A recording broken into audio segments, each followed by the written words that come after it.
Hello.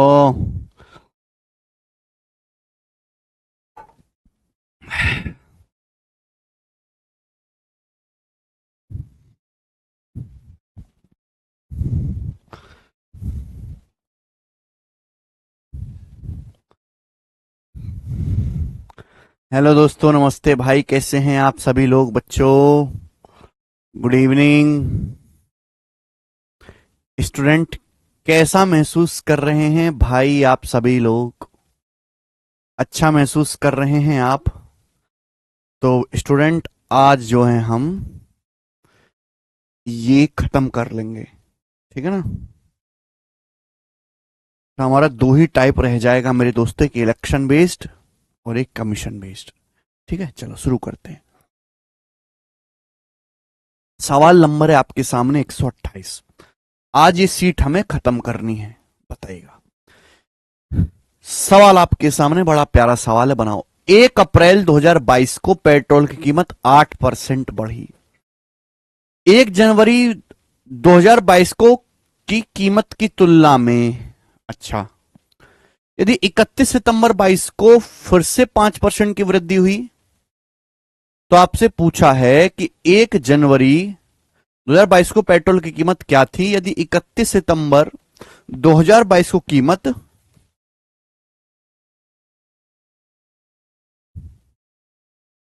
ठीक है, 96.39 थी।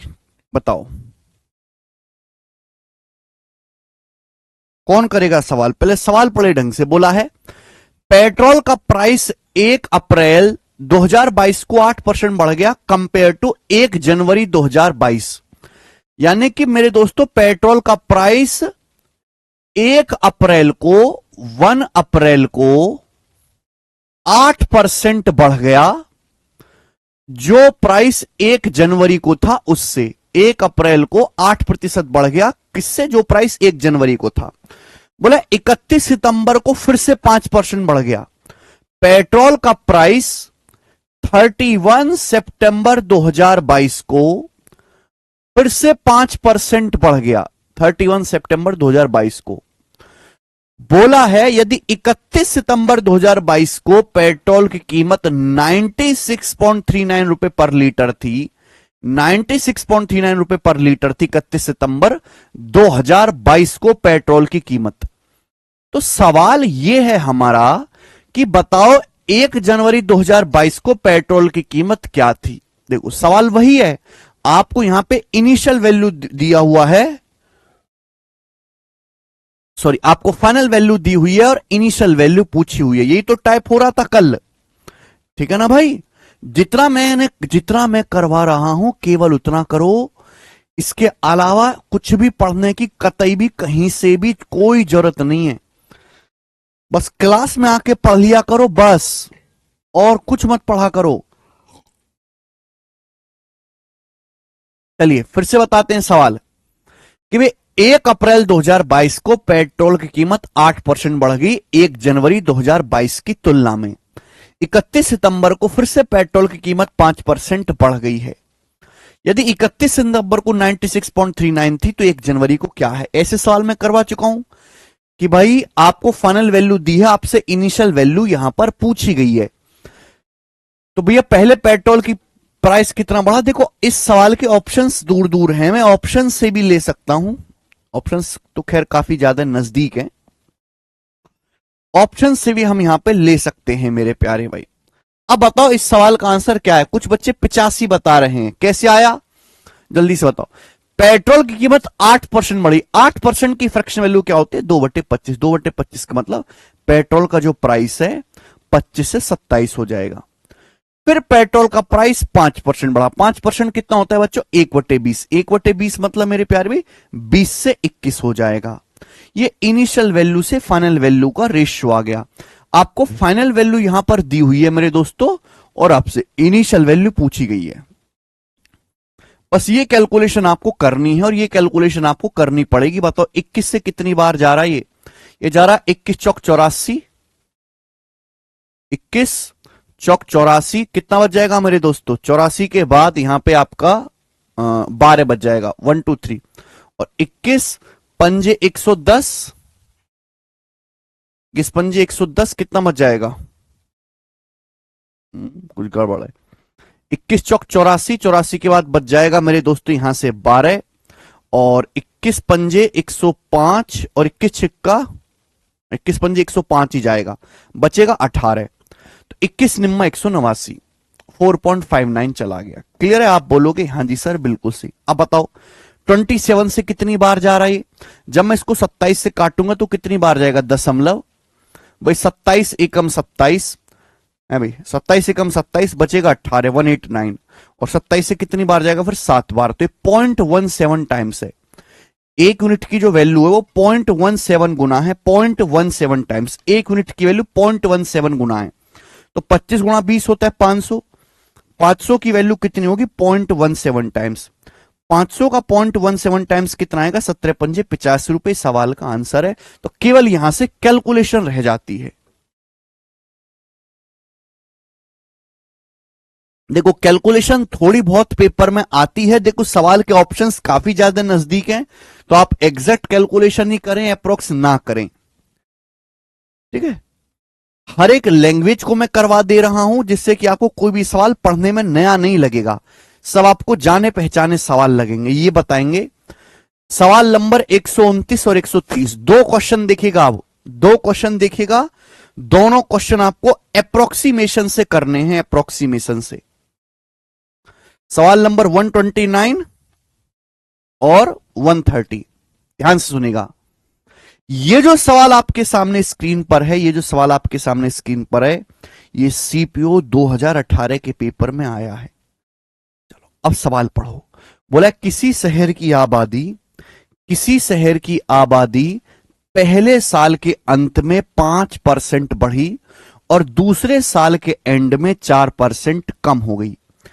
एक शहर की आबादी पहले साल में 4% बढ़ी, दूसरे साल पहले साल 5% बढ़ी, दूसरे साल 4% कम हो गई। सवाल में बोला गया यदि सेकेंड ईयर के एंड में, 2 वर्ष के अंत में, सेकेंड ईयर के एंड में पॉपुलेशन 55,12,248 थी, पूछेगा पहले साल की शुरुआत में जनसंख्या कितनी थी। सवाल में आपको इनिशियल वैल्यू पूछी है पहले साल की शुरुआत में, और 2 साल बाद की जनसंख्या फाइनल वैल्यू आपको दी हुई है। इस सवाल को देखते ही पता लग रहा है कि सवाल का डाटा बहुत लेंदी है, बहुत कैलकुलेटिव है। अगर मैं रेशियो से करूंगा तो बहुत ज्यादा कैलकुलेशन करनी पड़ेगी। लेकिन जब मैंने इसके ऑप्शंस को देखा तो ऑप्शन में 1-1 लाख का फर्क आ रहा है, तो इस सवाल को मैं अप्रोक्स सॉल्व कर लेता हूं, ना कि एग्जैक्ट करूंगा। बोला एक शहर की आबादी पहले साल 5% बढ़ी और सेकेंड ईयर के एंड में 4% कम हो गई। तो आप मुझे बताओ कि 2 साल में आबादी में कितना फर्क पड़ा। तो 5 और -4 का सक्सेसिव क्या होता है? 5 - 4 -5 गुणा 4/100, ये हो जाएगा 5 - 4 -5 गुणा 4/100। 5 - 4 कितना आएगा? 1। 5 चौक 20/100 आ गया, 0.2। 1 में से 0.2 घटाएंगे, 1 में से 0.2 घटाएंगे तो कितना आएगा? 0.8%। 1 में से 0.2 घटाएंगे तो कितना आएगा? 0.8%। यानी कि गांव की जो आबादी है, शहर की जो आबादी है, इन 2 सालों में 0.8% बढ़ी है। और 0.8% बढ़ने के बाद 55,12,248 हुई है। गांव की जो आबादी है वो 0.8% बढ़ी है 2 सालों में, 0.8%। और 0.8% बढ़ने के बाद 2 साल में 55,12,248 हो गई। तो शुरुआत में कितनी थी? अब यहां पे एक बात ध्यान सुनो, 0.8% बढ़ने के बाद आबादी इतनी हुई है। तो शुरू में तो आबादी तो 55,12,248 से कम रही होगी ना, 55,12,248 से कम रही होगी ना। यानी कि ना ये आंसर है ना ये आंसर है, आंसर इन दोनों में से कोई एक ऑप्शन है। बात समझ में आई? सुनिए आपने मेरी बात, एक बात बताओ, आबादी 0.8% बढ़ने के बाद 55,12,248 हुई। यानी कि पहले आबादी इससे कम रही होगी भाई, यानी कि ना ये आंसर हो सकता है ना ये आंसर हो सकता है, बचे दो ऑप्शन। तो बेटा अप्रोक्सीमेशन करोगे तो ही ये सवाल निपटेगा, वरना तो खोपड़ी में दम कर देगा, रेशियो से भी हो जाएगा बट कैलकुलेशन ज्यादा होगी। अब इन दोनों में से कौन सा आंसर हो सकता है? ये आंसर है कि ये आंसर है, बताओ जल्दी से। ये आंसर है कि ये आंसर है? इन दोनों में से कौन सा आंसर हो सकता है? देखो बेटा, 0.8% बढ़ाने के बाद आबादी ये होनी चाहिए। देखो सिंपल सा नियम है कि पॉपुलेशन कभी भी दशमलव में नहीं होती, पॉपुलेशन हमेशा इंटीजर होती है। ऐसे थोड़ा ना कहेंगे इस गांव में 11.5 आदमी रहते हैं, अरे आदमी या तो 11 होंगे या 12 होंगे, 11.5 थोड़ा ना होंगे। अगर मैं इस ऑप्शन को सही मानता हूं कि भाई पहले आबादी ये थी, अगर मैं इसका 0.8% निकालूंगा, 0.8%, तो इसका 0.8% डेसिमल में चला जाएगा, दशमलव में, क्योंकि पहले इसको 100 से भाग दो। 0.8% का मतलब क्या है? 0.8 बटा 100, 100 से भाग दूंगा, फिर 0.8 से गुणा करूंगा तो दशमलव में चला जाएगा, इसलिए ये वाला आंसर नहीं हो सकता, ये आंसर भी नहीं हो सकता। तो आंसर क्या बचा? एक ही ऑप्शन बचा, ये है एक्चुअल में तरीका करने का, क्योंकि इसका 0.8% दशमलव में नहीं जाएगा। क्यों? क्योंकि बेटा एंड में 500 आ रहा है, 500 की 0.8 में गुणा करोगे दशमलव नहीं आएगा। ठीक है बेटा, तो हमें सॉल्व नहीं करना, सॉल्व करना इस सवाल में बेवकूफी है रेशियो से। अरे रेशियो से तो यही मेथड है ना जो हम करा पिछले सवाल में, कल मैंने 10 सवाल करवा दिए ऐसे कम से कम, बट वो तरीके बहुत कैलकुलेटिव बना देंगे, इसलिए ये करना है आपको।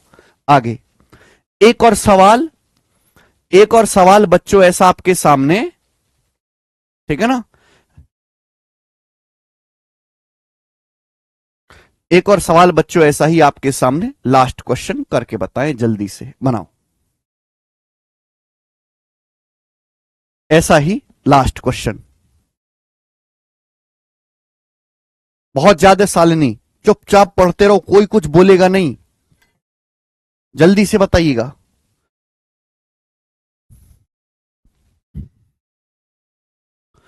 सुनिए, अब ये सवाल आपके सामने है, ये जो सवाल आपके सामने स्क्रीन पे दिखाई दे रहा है, आपको तो बहुत हल्का लग रहा होगा ना, है ना, बहुत बेवजह का लग रहा होगा, लेकिन ये जो सवाल आपके सामने स्क्रीन पर है, ये सीजीएल 2022 के प्री के पेपर में आया था। अब इस सवाल को सॉल्व करने की कोशिश करते हैं। प्री का सवाल है बेटा, मेंस का नहीं, मेंस के सवाल तो आसान है, प्री के ही मुश्किल हैं। बोला है 1 ग्राम के सोने की संख्या के मूल्य में सोमवार को इसके प्रारंभिक मूल्य पर 10% की कमी होती है। सोने का 1 ग्राम का एक सिक्का है, सोमवार को इसका प्राइस 10% कम होता है। मंडे को देखो, बोला है सोने के सिक्के के 1 ग्राम का जो प्राइस है वो मंगलवार को, मंडे को 10% कम होता है। फिर ट्यूसडे को कीमत 20% बढ़ती है। फिर बोला है वेडनेसडे को, बुधवार को फिर से सोने की कीमत 8% बढ़ती है। फिर थर्सडे को दोबारा से 5% बढ़ती है। थर्सडे को दोबारा से सोने की कीमत 5% बढ़ती है। बोला है यदि थर्सडे को फाइनल प्राइस 5511.24 रुपए था, कितने का? थर्सडे को सोने के 1 ग्राम की कीमत 5511.24 था, तो पूछा है सोमवार को 1 ग्राम सोने के सिक्के का प्रारंभिक मूल्य क्या था। सवाल में आपको फाइनल वैल्यू दी हुई है, इनिशियल वैल्यू पूछी है। बोला है 1 ग्राम गोल्ड का सिक्का जो है, 1 ग्राम गोल्ड का जो कॉइन है, उसका प्राइस मंडे को 10% बढ़ता है, मंडे को 10% कम होता है, मंडे को। ट्यूसडे को 20% बढ़ता है, ट्यूसडे को प्राइस 20% बढ़ता है। वेडनेसडे को फिर से प्राइस 8% बढ़ता है, और थर्सडे को प्राइस फिर से 5% बढ़ता है। और ऐसा करने के बाद थर्सडे को प्राइस 5511.24 हो गया, फाइनल वैल्यू आपको दी है, और आपसे पूछे मंडे को इनिशियल प्राइस क्या था। अगर आप इस सवाल को बेसिक से रेशियो से करने लगे, रेशियो से, तो भैया कैलकुलेशन बहुत ज्यादा होगी, इनकी फ्रैक्शन हो जाएगा, रेशियो से हो जाएगा। हमने कल भी 10 सवाल कर लिए हैं, लेकिन इस सवाल के ऑप्शंस देखो, ऑप्शंस कितने दूर दूर हैं बेटा। 500-500 रुपए का फर्क है ऑप्शन में। जब ऑप्शन में 500-500 रुपए का फर्क है तो इसका मतलब इस सवाल को एग्जैक्ट सॉल्व करना बेवकूफी है। इस सवाल को हम लगभग सॉल्व कर लेते हैं। मुझे बताओ कि मंडे, ट्यूसडे, वेडनेसडे, थर्सडे, इन 4 दिनों में गोल्ड का जो प्राइस है वो कितना परसेंट बढ़ा, मुझे ये बताओ। तो ये बताओ -10 और 20 का सक्सेसिव क्या होता है? -10 और 20 का सक्सेसिव क्या होता है? जल्दी से 8। -10 और 20 का सक्सेसिव क्या होता है? -10 + 20 -10 गुणा 20/100। दो का सक्सेसिव निकालूंगा। अभी 10 - 2 8%। -10 और 20 का सक्सेसिव कितना आएगा? 8%। आप बोलोगे हाँ जी सर बिल्कुल सी 8%। 8%। अब आप मुझे बताओ कि 8 और 8 का सक्सेसिव क्या आएगा? 8 और 8 का सक्सेसिव क्या आएगा? 8 और 8 का, तो बेटे 8 और 8 का सक्सेसिव आएगा भाई 16.64। 16.64। 8 + 8 + 8 गुणा 8/100। 8 और 8 का 8 + 8 + 8 गुणा 8/100, तो यह आ जाएगा 16.64%। 8 + 8 + 8 गुणा 8/100, 16.64%। अब आप मुझे बताओ 16.64 और 5% का सक्सेसिव कितना आएगा? निकाल लीजिए, लगभग बताओ, लगभग बेटे 16.64 + 5 और +xy/100। जब मैं इन दोनों की गुणा करूंगा तो कितना आएगा? जब मैं इन दोनों की गुणा करूंगा तो 16 पंजे 80 और 3 लगभग 83 आएगा। इन दोनों की गुणा करूंगा तो लगभग 83 आएगा। 83/100 यानी कि लगभग 0.8 आएगा। 0.8 अप्रोक्स 0.8 आएगा मेरे प्यारे भाई। तो बताओ ये जोड़ने पर कितना बनेगा? 16 5 21 और मैं इनको जोड़ता हूं, लगभग अप्रोक्स 22% आएगा। अप्रोक्स 22%, लगभग 22% आएगा। 22% 23% के नजदीक आएगा। इतना लिखने की जरूरत नहीं होती, दिमाग में निकाला जा सकता है कि भाई इन दोनों का सक्सेस 16.64 को 16 मान लो या 17 मान लो। 16 + 5 + 16 गुणा 5/100, तो 21.8 यानी कि लगभग 22% आएगा। इन दोनों का सक्सेसिव लगभग 22% आएगा। यानी कि मैं कह सकता हूं कि 4 दिनों में सोने की कीमत लगभग 22% बढ़ गई। 4 दिनों में सोने की कीमत लगभग 22% बढ़ गई। और 22% बढ़ने के बाद 5511.24 होगी। 5511.24। पूछा यह गया कि शुरुआत में कितनी थी, मंडे को प्राइस क्या था? तो आंसर ऐसा ऑप्शन होना चाहिए जिसको 22% बढ़ाने पर 5511 आ जाए। देखो जैसे मैंने 5000 ले लिया, 5000 को अगर 20% भी बढ़ाया जाए तो भी 6000 क्रॉस कर जाएगा, आंसर नहीं है। मैंने 4000 ले लिया, अगर 4000 को 20% भी बढ़ाया जाए 800 रुपए, तो भी 5000 क्रॉस नहीं करेगा। अगर मैं 4000 का 22% भी निकालू ना, 4000 का 22% 880, वो भी अगर मैं इसको बढ़ाऊं तो भी ये 5000 रुपए क्रॉस नहीं करेगा। अब अगर मैं इन दोनों में आसान ऑप्शन लेता हूं 4500, 4500 का 22% कितना होगा? 22%, देखो बेटे 4500 का 20% होता है 900। 45 दूनी 90 है। 4500 का 20% 900 होता है। तो 4500 का 22% 900 से ज्यादा होगा 1000 रुपए। और 4500 को 1000 रुपए बढ़ाऊंगा तो 5500 पहुंचेगा। यानी कि यही आंसर हो सकता है। ऑप्शन ए ही ऐसा आंसर है जिसको 22% बढ़ाने पर लगभग 5500 आएगा। That's it.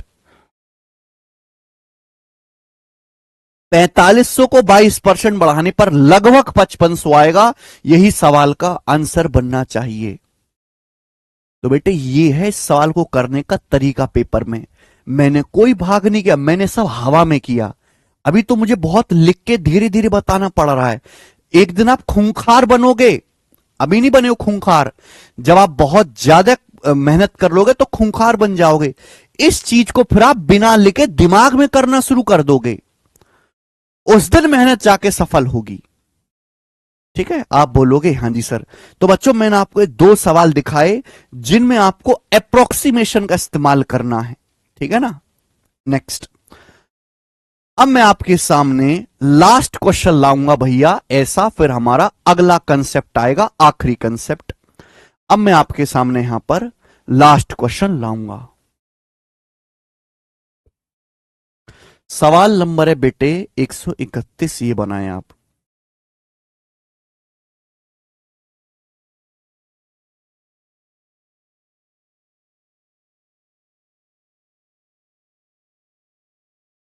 Last last question है ऐसा, फिर अगला कंसेप्ट मैं आपको पढ़ाऊंगा, ध्यान से सुनिएगा मेरे प्यारे भाई।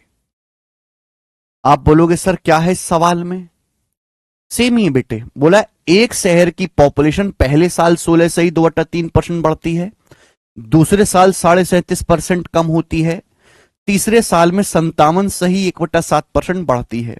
यदि प्रेजेंट पॉपुलेशन ज्ञात करें, यदि 3 साल के बाद पॉपुलेशन 2,75,000 हो जाएगी तो प्रेजेंट पॉपुलेशन ज्ञात करें। आपको 3 साल बाद की पॉपुलेशन दी हुई है और आपसे अभी प्रेजेंट पॉपुलेशन पूछी है, फाइनल वैल्यू दी हुई है, इनिशियल वैल्यू पूछी है। यह सवाल बैंकिंग के पेपर का आया हुआ है, बहुत पुराना, 10 साल पुराना क्वेश्चन है। अब इस सवाल का डाटा ऐसा है, ये डाटा देखो सवाल का, कि यहां पे फॉर्मूला तो लगेगा नहीं और यहां अप्रोक्सीमेशन की जरूरत ही नहीं है। ये सवाल रेशियो से बड़े प्यार से बड़ी जल्दी सॉल्व होगा। क्यों? कि इन परसेंटेज ऐसी दी हुई है, डाटा ऐसा है कि इनकी फ्रैक्शन बहुत आसानी से बनेगी। तो इसकी शकल देख के मुझे पता लग गया कि यहां मैं रेशियो मेथड लगाऊंगा, क्योंकि पहले साल जनसंख्या 16 सही 2/3% बढ़ी, 16 सही 2/3% 1/6। दूसरे साल जनसंख्या 37.5% कम होगी, 37.5% मतलब 3/8, 12.5% 1/8, 37.5% 3/8। तीसरे साल जनसंख्या 57:1/7% बढ़ी, कितना होता है बेटा ये? बेटा 1/7 होता है, 14 सही 2/7%, ये 4 गुना है, 14 चौका 56, 4 गुना। तीसरे साल जनसंख्या 4/7 बढ़ी। तो क्या आपको बच्चों दिखाई नहीं दे रहा है भाई मेरे, अभी इनकी फ्रैक्शन कितनी आसानी से बढ़ गई, सीधी सीधी गुणा। पहले साल पॉपुलेशन कितनी बढ़ गई? 1/6, 1/6 मतलब पॉपुलेशन 6 से 7 हो गई। दूसरे साल पॉपुलेशन कितनी बढ़ गई? 3/8 कम हो गई, यानी कि मेरे दोस्तों 8 से 5 हो गई। तीसरे साल पॉपुलेशन 4/7 बढ़ गई, 4/7 का मतलब मेरे दोस्तों पॉपुलेशन 7 से 11 हो गई, 7 से 11 हो गई। तीसरे साल पॉपुलेशन 4/7 बढ़ गई तो 7 से 11 हो गई। ठीक है मेरे प्यारे दोस्त, आप बोलोगे हाँ सर। मल्टीप्लाई करेंगे सीधी सीधी तो क्या होगा, 7 से 7 कट जाएगा, आएगा 6 48 और 11 पंजे 55। ये इनिशियल वैल्यू से फाइनल वैल्यू का रेशियो आ गया, यानी कि अगर अभी प्रेजेंट में पॉपुलेशन 55 है, अगर प्रेजेंट में पॉपुलेशन 55 है तो 3 साल पहले कितना रही होगी? 48। 3 साल अभी 3 साल बाद अगर पॉपुलेशन 55 है, 3 साल बाद अगर 55 है मेरे दोस्तों, तो अभी प्रेजेंट में पॉपुलेशन कितनी रही होगी? 48, 48 है अभी, 3 साल बाद कितनी हो जाएगी? 55। ये हमेशा इनिशियल वैल्यू होती है, यानी कि अगर आज पॉपुलेशन 48 है तो 3 साल में बढ़कर 55 हो जाएगी। 55 की वैल्यू सवाल में कितनी दे रखी है? 2,75,000 रुपए दे रखे। कितने गुना? 55 पंजे 275, 5,000 गुना है, तो 48 की वैल्यू भी 5,000 गुना होगी, 48 की वैल्यू भी 5,000 गुना होगी मेरे दोस्तों। तो 48 पंजे कितना आ जाएगा? 2,40,000। 2,40,000 शहर की इनिशियल पॉपुलेशन आ गई और ये सवाल का आंसर है ए ऑप्शन। मुझे लगता है कर लोगे। तो देखो बेटे, आपके सामने 2 सेम सवाल रखे मैंने। सवाल नंबर, ध्यान से कहां गया, मैंने आपके सामने 2 सेम सवाल रखे, 130 और 131 सेम सवाल हैं, सेम कंसेप्ट है, लेकिन दोनों सवाल के डाटा को देखकर हमारे करने का तरीका एकदम अलग है। समझ में आई बात? बच्चों, क्या आपको मेरी ये बात समझ में आई? हाँ या ना बताइए। इसलिए मैं हमेशा कहता हूं कि इस डिबेट में मत पढ़ो कि रेशियो बेस्ट है कि फॉर्मूला बेस्ट है कि 100 मान के बेस्ट है। हर तरीका अपने आप पे बेस्ट होता है, वो निर्भर करेगा कि कहां आप अप्लाई करते हैं। अरे तलवार भी हथियार अच्छा है, बंदूक भी अच्छा है, तोप भी अच्छी है, पर जहां तोप काम आएगी वहां तलवार काम नहीं आएगी। जब बंदूक काम आएगी मेरे दोस्तों, वहां तलवार काम नहीं आएगी। हर हथियार अच्छा है, दोनों सेम ही सवाल थे, लेकिन यहां आप रेशियो लगाओगे तो पागल हो जाओगे कैलकुलेशन में, यहां आप फॉर्मूला लगाओगे तो पागल हो जाओगे कैलकुलेशन में। और इतने सारे सवाल प्रैक्टिस करवाने का मतलब यही था कि आप इस चीज सीख जाओ।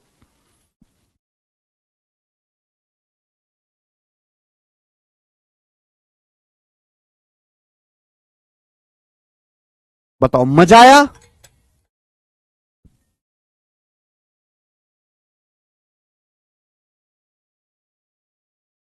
सर लेकिन अप्रोक्स वाले समझने में थोड़ा टाइम लग रहा है, शिवानी कह रहे हैं। कोई बात नहीं शिवानी, आज थोड़ा ना सीखना, 3 महीने में सीखोगे बेटा। 3-4 महीने तक ये आप समझ लो कि ये पीछा आपका भी छोड़ देगा। ये प्रॉफिट लॉस में, सिंपल इंटरेस्ट में, कंपाउंड इंटरेस्ट में, एलिगेशन में, हर चैप्टर में आपका पीछा करेगा। तो टेंशन ना लें आप कतई भी। ठीक है, चलो, इसी के साथ ये टाइप समाप्त होता है। और मैंने इस टाइप को आपके 40 सवाल करवा दिए इस टाइप पर। अब मैं आपसे पूछना चाहता हूं, मेरी रिक्वेस्ट है आप लोगों से हाथ जोड़कर, आप मुझे बताओ क्या अब आप एग्जाम में इस टाइप के सवालों को कर लोगे? मैंने बहुत मेहनत से पढ़ाया है। मैं आपको गारंटी देता हूं कि मैं दूसरे टीचर्स की तरह अगर आपको 3 सवाल करवा के खत्म करवा देता ना, मैं करवाता 3 सवाल। एक सवाल कराता जिसमें इनिशियल दी है, फाइनल, इनिशियल दी है फाइनल पूछिए। दूसरा सवाल करवाता फाइनल, फाइनल दी है इनिशियल पूछिए। और एक सवाल करवाता इनिशियल दी है फाइनल दी है, इसमें चेंज पूछा, चेंज, और मैं खत्म कर देता। तो भी आप खुश रहते ना, मुझसे कोई सवाल करता हाँ सर, और आप खुश होते बल्कि ज्यादा। लेकिन मैं आपको ये पूरा गारंटी देता हूं, उसके बावजूद भी आप इतने निर्लज्ज हो कि आप घर पे जाकर खुद से 40 सवाल कभी जिंदगी में नहीं करते, खुद से कभी नहीं करते आप जिंदगी में 40 सवाल। और ना कभी आपकी कैलकुलेशन मजबूत होती, ना कभी आपका कंसेप्ट क्लियर होता। हाँ ज्यादा खुश रहते, लेकिन आपके यहां जल्दी हो गया। लेकिन वो धार आपकी नहीं बनती जो धार आपकी अब बनी है। मैंने आपको पैना कर दिया घिस घिस के।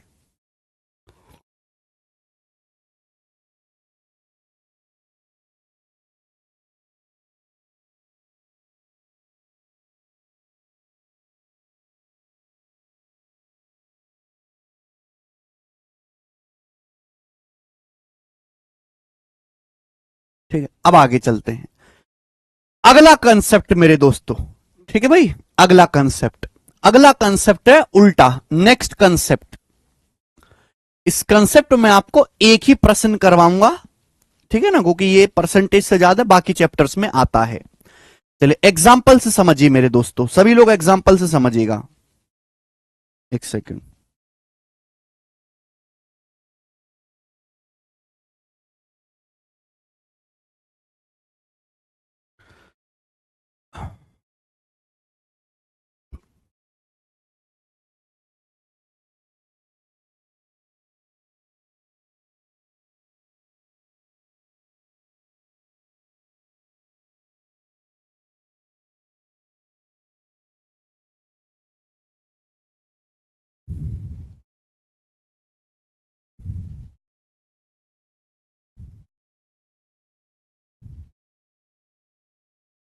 हम्म,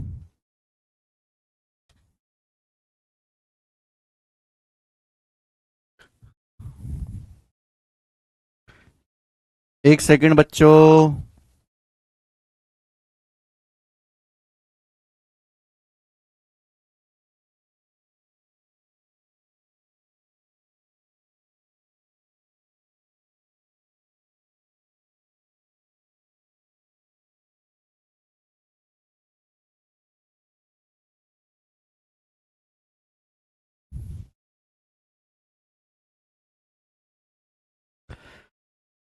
पहले मैं सवाल बना लेता हूं, ध्यान से सुनिएगा मेरे दोस्तों, ठीक है ना, पहले मैं सवाल बना लेता हूं।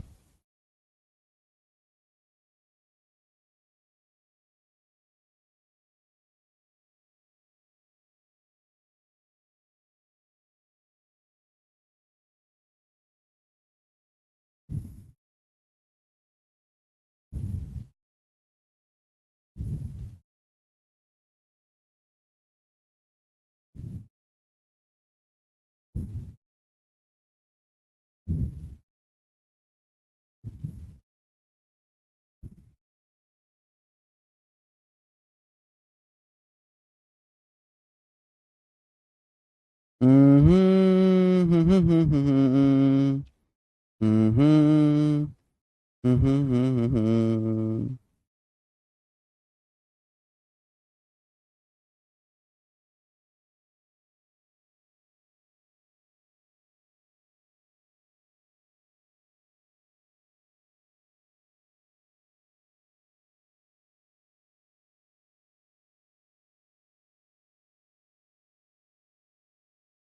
अरे यार, चलो एक सेकंड भाई साहब।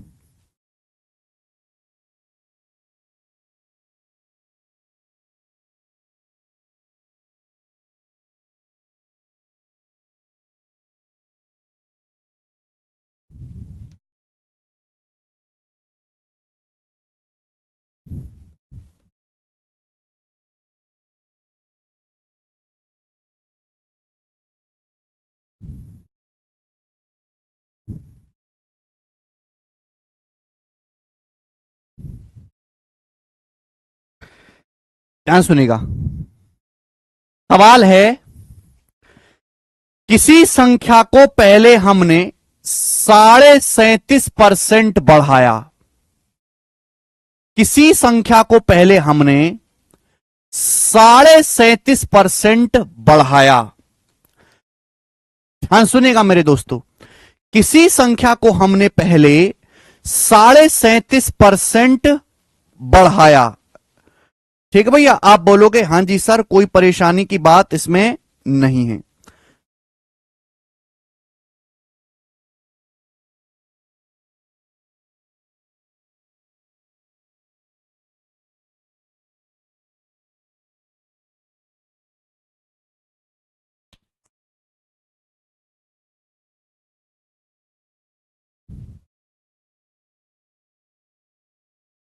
एक सेकेंड,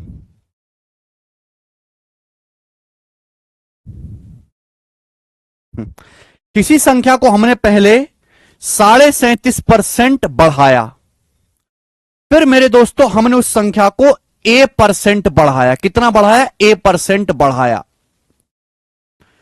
फिर हमने उस संख्या को 10% घटाया। हमने उस संख्या को 10% घटाया। उस संख्या में जो नेट चेंज हुआ वो 32% इंक्रीज हो गया। 32%, वो संख्या 32% बढ़ गई। तो मेरा सवाल यह है कि बताओ ए का मान क्या होगा। यानी कि बच्चों इस सवाल में आपको नेट चेंज दिया हुआ है, बीच की परसेंटेज पूछी गई है, जो बीच की परसेंटेज एक मिसिंग है वो आपसे पूछी गई है। चलिए जल्दी से सवाल का जवाब दीजिएगा। इस क्वेश्चन का आंसर क्या होगा, कौन करेगा? जब भी ऐसा कोई सवाल आए कि आपको फाइनल परसेंटेज दी हुई है, नेट चेंज दिया हुआ है, संख्या में कुल प्रतिशत परिवर्तन दिया हुआ है, बीच की कोई भी एक वैल्यू मिसिंग है, तो ऐसा सवाल आप कैसे करोगे? मैं सवाल पढ़ के बताता हूं सवाल कैसे आएगा। सवाल इस तरीके से आएगा, किसी संख्या को पहले 37.5% बढ़ाया गया, फिर a% बढ़ाया गया, फिर 10% घटाया गया। उस संख्या में कुल 32% की वृद्धि हुई। वो संख्या कुल 32% बढ़ गई, नेट चेंज 32% है। तो पूछा है a का मान क्या होगा।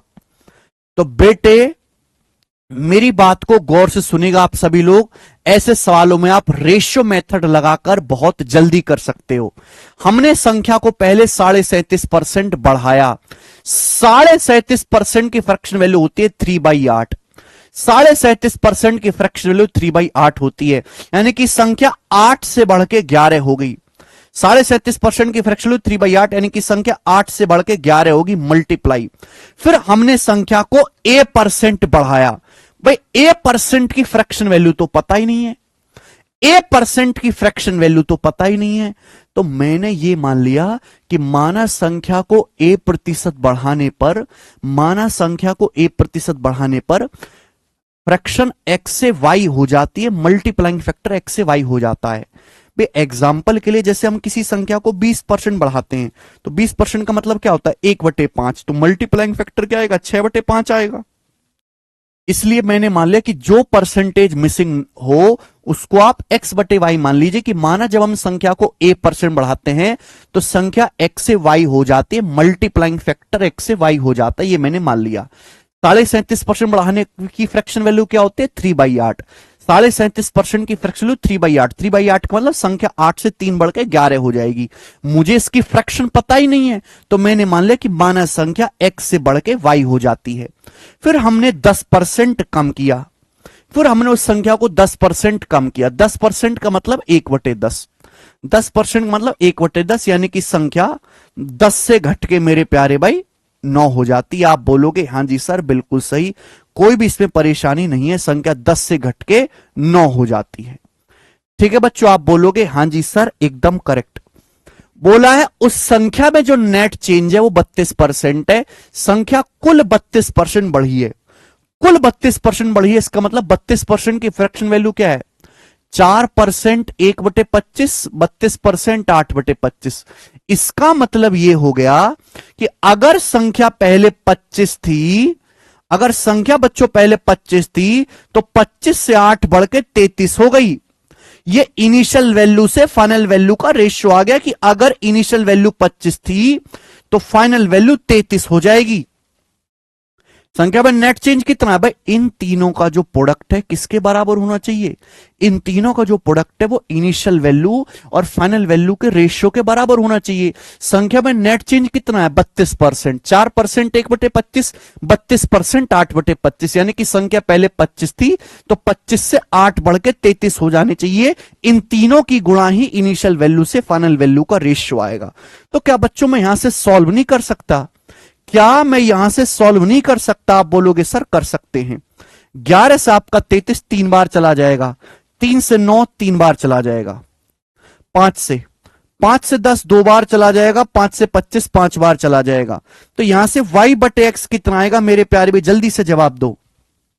देखो 8 दूनी 16, 16 ऊपर जाएगा, 8 दूनी 16, 16 ऊपर जाएगा बटे ये 3 नीचे आएगा, 3 जब नीचे आएगा, 3 जब नीचे आएगा तो 3 की 5 में गुणा हो जाएगी 15। तो ये आ गया 16/15। क्या आ गया मेरे प्यारे दोस्त? 16/15। 16/15। इसका मतलब मैं कह सकता हूं कि जब आप संख्या को a% बढ़ाते हो तो संख्या 15 से 16 हो जाती है। मल्टीप्लाइंग फैक्टर 15 से 16 है। जब आप संख्या को a% बढ़ाते हो तो मल्टीप्लाइंग फैक्टर कितना है? 16/15, यानी कि a% बढ़ाने पर संख्या a% बढ़ाने पर संख्या 15 से 16 हो जाती है। अगर संख्या 15 से 16 हो जाती है तो संख्या बढ़ी कितनी है? 1/15। और 1/15 कितना होता है? 6 सही 2/3%। 1/15 कितना होता है? 6 सही 2/3%। यानी कि a का जो मान है मेरे प्यारे भाई, जो a का मान है वो 6 सही 2/3 है। और यही सवाल का आंसर हो जाएगा 6:2/3। ये a का मान आ गया। सभी को समझ में आ गया प्यारे दोस्तों?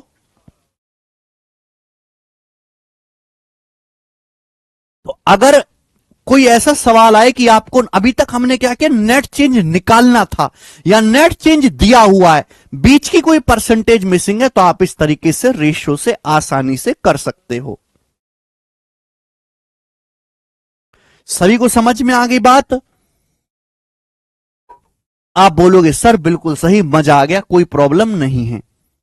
अब मैं इस पर आपसे एक सवाल पूछता हूं, मैं आपसे इस पे एक क्वेश्चन पूछता हूं, ध्यान से सुनिएगा मेरे दोस्तों।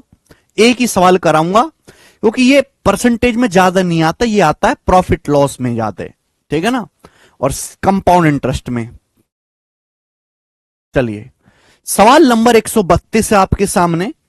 ये सवाल जो है आपके सामने जो स्क्रीन पे दिखाई दे रहा है, ये CGL 2021 के मेंस के पेपर में आया था। एक ही क्वेश्चन मैं आपको इस कंसेप्ट पे करवा रहा हूं, सवाल पढ़ें। बोला 3 साल पहले रमन की सैलरी 45,000 थी। 3 साल पहले रमन की सैलरी 45,000 थी। उसकी वेतन में पहले, दूसरे और तीसरे साल में क्रम से 10%, A% और 20% की वृद्धि हुई। पहले साल सैलरी 10% बढ़ी, दूसरे साल A% बढ़ी, तीसरे साल 20% बढ़ी। बोला रमन की प्रेजेंट सैलरी, यदि रमन की प्रेजेंट सैलरी 83,160 रुपए है तो ए का मान क्या है? रमन की प्रेजेंट सैलरी 83,160 रुपए है तो ए का मान क्या है? बिल्कुल बेसिक सवाल है। रमन की सैलरी पहले साल 10% बढ़ी, दूसरे साल A% बढ़ी और तीसरे साल 20% बढ़ी। रमन की सैलरी ये इनिशियल वैल्यू है। रमन की सैलरी 3 साल पहले 45,000 थी इनिशियल वैल्यू, और 3 साल बाद जो रमन की सैलरी हो गई वो 83,160 रुपए हो गई। ए का मान क्या है? हो जाएगा बेशा एकदम आप कहोगे सर नेट चेंज तो दिया नहीं है, दिया तो है। इनिशियल वैल्यू से फाइनल वैल्यू का रेशियो ही तो नेट चेंज होता है भाई। पहले साल रमन की सैलरी कितनी बढ़ी? 10%। 10% का मतलब 1/10। 10% मतलब 1/10, यानी कि रमन की सैलरी 10 से 11 हो गई। दूसरे साल कितनी बढ़ी? 1%। मुझे नहीं पता दूसरे साल कितनी बढ़ी है, मुझे नहीं पता। तो मैंने मान लिया कि माना दूसरे साल मल्टीप्लाइंग फैक्टर एक्स से वाई है, माना दूसरे साल मल्टीप्लाइंग फैक्टर एक्स से वाई है, दूसरे साल जो है रमन की सैलरी एक्स से वाई हो गई। तीसरे साल 20% बढ़ी। 20% कितना होता है? 20% होता है 1/5, 5 से 6। तो हमने मल्टीप्लाइंग फैक्टर की सीधी सीधी गुणा कर दी, और मल्टीप्लाइंग फैक्टर की सीधी सीधी गुणा करने पर क्या आता है? हमेशा इनिशियल वैल्यू से फाइनल वैल्यू का रेशियो आता है नेट चेंज। भाई इनिशियल वैल्यू कितनी है? रमन की सैलरी 45,000 थी इनिशियली शुरुआत में, और रमन की सैलरी 45,000 से बढ़ के 83,160 हो गई, 183,160 हो गई। तो मल्टीप्लाइंग फैक्टर की सीधी सीधी गुणा करने पर हमेशा शुरुआत की वैल्यू और फाइनल वैल्यू का रेशियो आता है, वही हमने किया। Initial value 45,000, final value 83,160। क्या आप यहां से सॉल्व नहीं कर सकते? कोई भी छोटा बच्चा इस चीज को कैलकुलेट कर लेगा, कोई भी छोटा आदमी। भाई यहां पे 0 से 0 तो कट ही जाएगा ना। 10 पंजे 50, 50 से 45 कितनी बार जाएगा? 90 बार जाएगा, 90 बार है भाई। देखो 9 से तो जाना ही जाना है, ये 9 से तो जाना ही जाना है। 9 नाम 81, 2 1 9 दूनी 18, और 9 चौक 36। 11 से भी जाना है बेटा, 11 8 88, 11 चौक 44। ये 6 से भी जाना है, 84, 14 बार, 14 बार। तो क्या बच गया बेटा? ये y बटे एक्स क्या आ गया? तो y बटे एक्स आ गया जी 14 बटे ये 10। ये नीचे क्या बच गया? नीचे 10 बच गया, 9 से काटा ना। 14 बटे 10, 14 बटे 10 का मतलब 7/5। तो y बटे एक्स की वैल्यू 7/5 आ गई। यानी कि दूसरे साल रमन की जो सैलरी है वो 7/5 गुना होगी। दूसरे साल का मल्टीप्लाइंग फैक्टर आ गया, यानी कि दूसरे साल रमन की सैलरी 5 से 7 हुई। दूसरे साल रमन की सैलरी अगर 5 थी तो 5 से 7 हुई, तो कितनी बढ़ गई? 2। 5/2। 5/2 कितना होता है? 40%। तो सेकेंड ईयर में सैलरी 40% बढ़ी है, तो ए का मान कितना है? 40। 40 इस सवाल का आंसर है।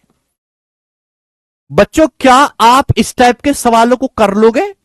कोई ऐसी मुश्किल बात नहीं है कि आपको 10 सवाल करके समझाया जाए। देखो ना मुश्किल है ना इंपॉर्टेंट है, एक सवाल ही काफी, एक एग्जाम्पल और एक सवाल। समझने वाला बच्चा इतनी देर में सीख जाएगा।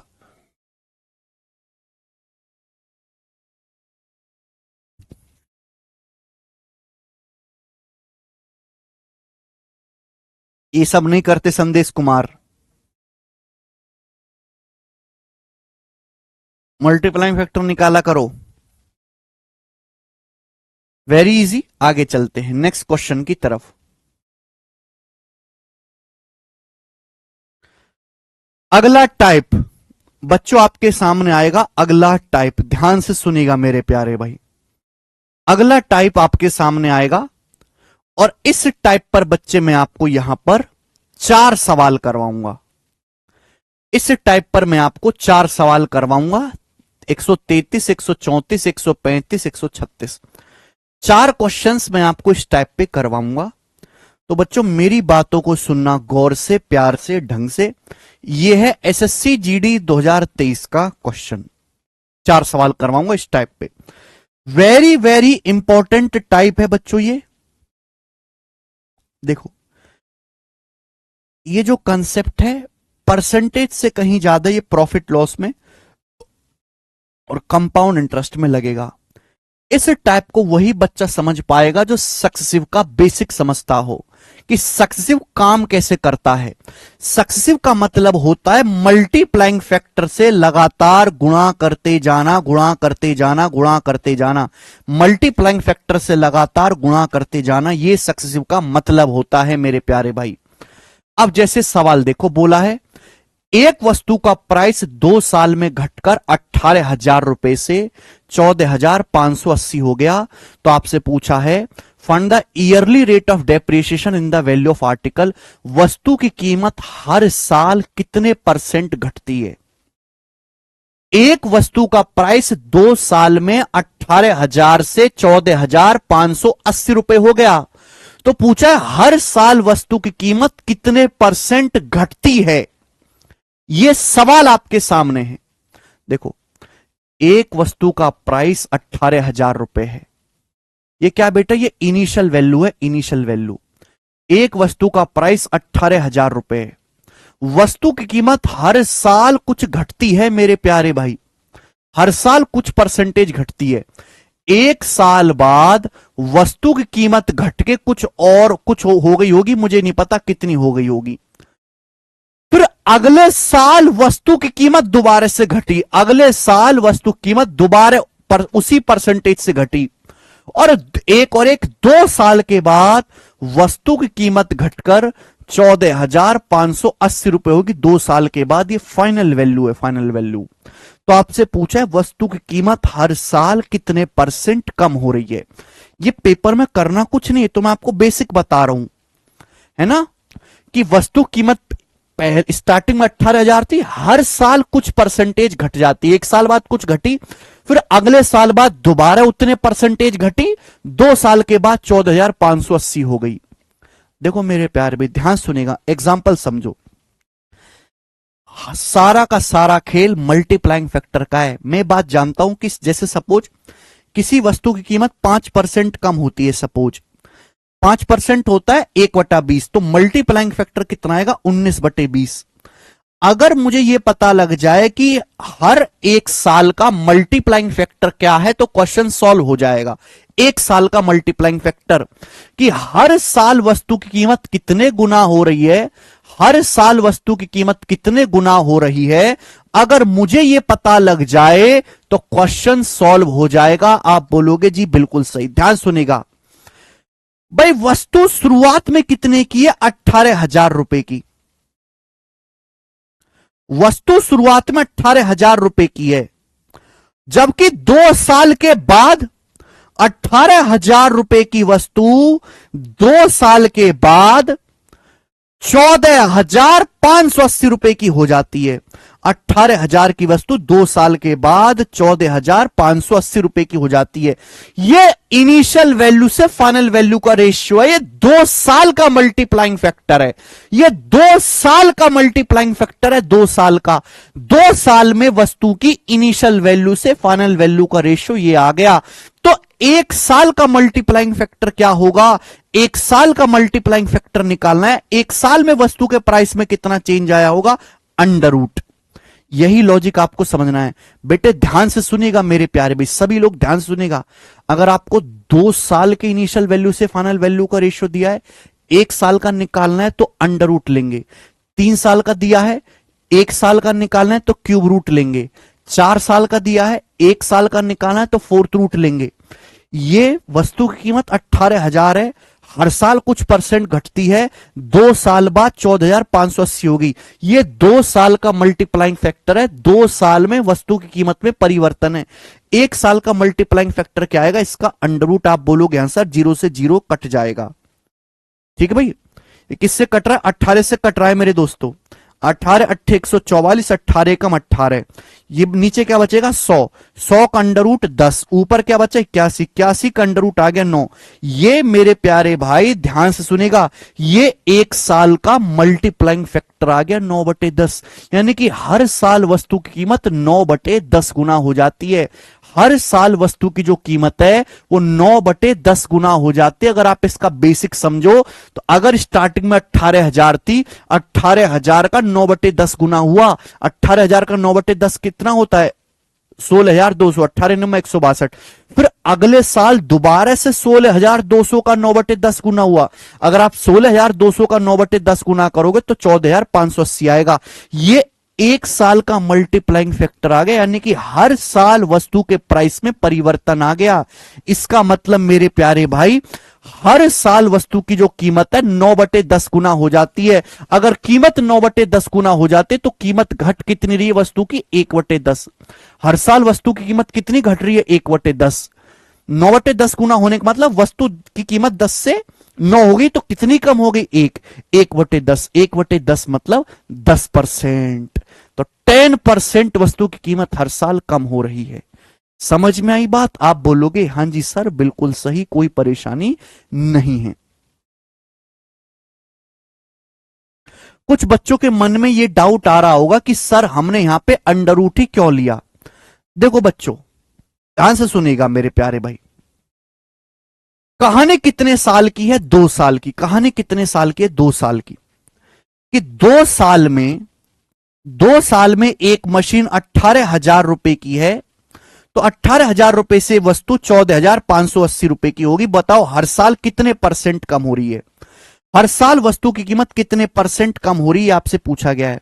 तो मैंने मान लिया कि माना एक साल का मल्टीप्लाइंग फैक्टर एक्स बटे वाई है, माना एक साल का मल्टीप्लाइंग फैक्टर एक्स बटे वाई है, अगले साल मल्टीप्लाइंग फैक्टर फिर से एक्स बटे वाई है। जब कुछ ना पता हो तो क्या मान लेते हैं, एक साल का मल्टीप्लाइंग फैक्टर एक्स बटे वाई है, अगले साल मल्टीप्लाइंग फैक्टर एक्स बटे वाई है, 2 साल का मल्टीप्लाइंग फैक्टर क्या होगा? गुणा। तो बेटे क्या आ गया, ये मल्टीप्लाइंग फैक्टर का स्क्वायर नहीं आ जाएगा, मल्टीप्लाइंग फैक्टर की 2 बार गुणा होगी। ये 2 साल का मल्टीप्लाइंग फैक्टर आया है, 1 साल का निकालना है तो क्या होगा? अंडर रूट होगा, अंडर रूट करना पड़ेगा। अब आया लॉजिक समझ में? इसलिए अपन लोग अंडर रूट करते हैं। इसका अंडर रूट क्या आएगा? 9/10। ये क्या आया है? ये 1 साल का मल्टीप्लाइंग फैक्टर आ गया, यानी कि हर साल वस्तु कीमत पहले से 9/10 गुना हो जा रही है। 9/10 गुना होने का मतलब हर साल 1/10 कम हो रही है, 10%। तो पेपर में ये कुछ भी आपको लिखने की जरूरत नहीं है। पेपर का सॉल्यूशन केवल इतना सा है, ये सॉल्यूशन है केवल पेपर का, बस।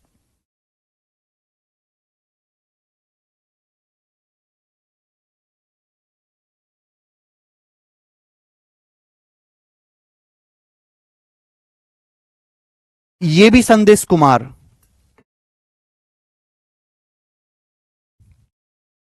ये भी बेस्ट तरीका है, ये भी अच्छा तरीका है करने का, पर ये आसान डाटा पे ही लगता है, ठीक है ना। चलिए एक सवाल मैं आपको और करवाता हूं, ध्यान से सुनेगा। एक सवाल मैं आपको और करवाता हूं, ऐसा ही है ना, थोड़ा बहुत डाउट है, एकदम खत्म हो जाएगा डाउट। सवाल लेंगे आपके सामने 134 सवाल फिर से लेंगे, एसएससी जीडी के पेपर का। बोला है एप्पल लैपटॉप का प्राइस 3 साल में घटकर 1,33,100 रुपए से 72,900 रुपए हो गया, 72,900 रुपए हो गया। तो आपसे पूछा है मूल्य ह्रास की वार्षिक दर ज्ञात करें। Find the yearly rate of depreciation. हर साल लैपटॉप का प्राइस कितने परसेंट कम हो रहा है? एप्पल लैपटॉप का प्राइस कितना है? एप्पल लैपटॉप का प्राइस है 1,33,100 रुपए। ये एप्पल लैपटॉप का प्राइस है इनिशियली। लैपटॉप का प्राइस हर साल कुछ परसेंट कम होता है। ईयरली रेट, देखो जब भी कोई वस्तु खरीदते हो तो उस वस्तु कीमत हर साल कुछ परसेंट कम हो जाती है, यानी कि हर साल किसी ना किसी मल्टीप्लाइंग फैक्टर से गुणा होती है। समझ में आई बात? आप बोलोगे हाँ सर। इस हिसाब से अगर अभी एक लैपटॉप 1,33,100 रुपए का है तो 3 साल के बाद लैपटॉप की कीमत 72,900 रुपए हो जाती है। तो आप बताओ लैपटॉप का प्राइस हर साल कितने परसेंट कम हो रहा है? ईयरली रेट ऑफ डेप्रिसिएशन क्या है? ये इनिशियल वैल्यू और 3 साल बाद की वैल्यू का रेशियो है। ये 3 साल का मल्टीप्लाइंग फैक्टर है। 3 साल में लैपटॉप के प्राइस में इतना चेंज हुआ, 3 साल में। तो हर साल लैपटॉप के प्राइस में कितना चेंज हो रहा है? 1 साल का मल्टीप्लाइंग फैक्टर क्या है? 1 साल का निकालना है तो इसका क्यूब रूट करेंगे। इसका क्यूब रूट करेंगे तो 2 जीरो कट जाएगा। 1331 का क्यूब रूट 11, 729 का क्यूब रूट 9, और एक क्यूब रूट निकलेगा ही निकलेगा। यानी कि मैं ये कह सकता हूं मेरे प्यारे दोस्तों, मैं ये कह सकता हूं कि लैपटॉप का प्राइस हर 1 साल में 11 से 9 हो जाएगा, 11 से 9 हो जाएगा। यानी कि हर साल लैपटॉप का प्राइस कितना घट जाएगा? 11 से 2 कम हो जाएगा। 11 से 9 हो गया तो कितना कम हो गया? 11 से 2 कम हो गया, 2/11, 2/11 होता है 18.18%, 18.18%। ठीक है ना। अगर इसके डीप में जाएं तो डीप में यह हुआ है कि भाई लैपटॉप का प्राइस था 1,33,100 रुपए, 3 साल के बाद 72,900 हो गया। ये मैंने क्या चीज निकाली है? 9/11। ये 1 साल का मल्टीप्लाइंग फैक्टर है, यानी कि हर साल हर एक साल में लैपटॉप के प्राइस की कीमत 9/11 गुना हो जाती है। 9/11 की 3 बार गुणा हुई है। 9/11 की 3 बार गुणा करने पर ये आया बेटा, है ना। इसलिए मैं कहता हूं कि ये इनिशियल वैल्यू और फाइनल वैल्यू इन दोनों का जब मैं रेशियो लूंगा तो 3 साल का मल्टीप्लाइंग फैक्टर आएगा। मुझे तो 1 साल का मल्टीप्लाइंग फैक्टर ही निकालना है 1 ईयर का। तो 1 ईयर का निकालने के लिए आपको क्या करना पड़ेगा, क्यूब रूट। भाई 3 बार गुणा करने पर, 3 बार मल्टीप्लाइंग फैक्टर की 3 बार गुणा करने पर ये रेशियो आया है। तो 1 बार का क्या होगा, क्यूब रूट। बात आई समझ में? आप बोलोगे हाँ जी सर। सर ईयरली डेप्रिसिएशन अलग भी तो हो सकता है। नहीं बेटा, ये जो सवाल है ना, इसमें कहीं नहीं बोला गया कि हर साल अलग है, सेम बोला गया, कुछ भी नहीं बोला गया। तो हर साल सेम मान के चलेंगे, ठीक है। नेक्स्ट एक और सवाल। कुछ बच्चे केवल रट लेते हैं कि भाई हाँ ऐसा सवाल आया तो क्यूब रूट लेंगे। मैंने देखा है कि बच्चे कैसे याद रखते हैं, टीचर कैसे पढ़ाते हैं। बेटा ये दे रखा है, ये सवाल दे रखा है 3 साल, रेशियो लिखो, क्यूब रूट कर दो। बच्चों को ये नहीं पता होता कि हम क्यों कर रहे हैं, ये नहीं पता होता उनको। आप उसके पीछे का कारण भी समझो कि ऐसा होता क्या है। नहीं सचिन, सवाल सीपीओ 2023 का है। बोला है 3 साल में वॉशिंग मशीन का प्राइस 4,960 से घटकर 21,970 हो गया। आपसे पूछा ईयरली रेट डेप्रिसिएशन क्या है। भाई 3 साल में एक वॉशिंग मशीन का प्राइस था 40,960। वॉशिंग मशीन बहुत महंगी है, 40,960 रुपए की। 3 साल में 40,960 की वॉशिंग मशीन की कीमत 21,970 रुपए हो गई। 40,960 की वॉशिंग मशीन 3 साल में 21,970 रुपए की हो गई। तो बताओ ईयरली रेट ऑफ डेप्रिसिएशन क्या है। ये 3 साल का मल्टीप्लाइंग फैक्टर है। 1 साल का मल्टीप्लाइंग फैक्टर क्या होगा, इसका क्यूब रूट। और ये हमेशा परफेक्ट कैलकुलेशन होगी, हमेशा परफेक्ट कैलकुलेशन होगी। 0 से 0 जाएगा। देखो 4,096 का क्यूब रूट क्या आएगा, 16। 2197 का क्यूब रूट 13 आएगा। ये 1 साल का मल्टीप्लाइंग फैक्टर आ गया। यानी कि हर साल वॉशिंग मशीन की कीमत 13/16 गुना हो जाती है। अगर हर साल कीमत 13/16 गुना हो रही है तो कीमत हर साल 16 से 3 कम हो जाती है। 1/16 क्या होता है, 6.25%। 3/16 क्या आएगा, 6.25% का 3 गुना, 18.75% मशीन की कीमत हर साल कम हो रही है।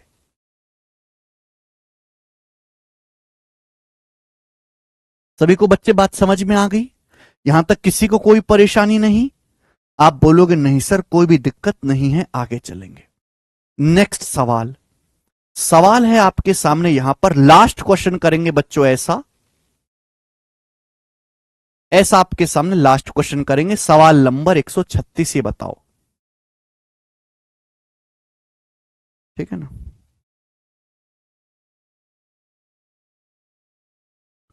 ये बताइएगा, इस सवाल को हम 2 तरीके से कर सकते हैं। मैं आपको दोनों ही तरीके पढ़ा दूंगा। सारे ही सवाल दोनों तरीकों से हो सकते थे। ये देखिएगा, उल्टा क्वेश्चन है। सवाल में क्या बोला गया, सवाल में बोला गया एक कंपनी की इनकम हर साल X% बढ़ती है।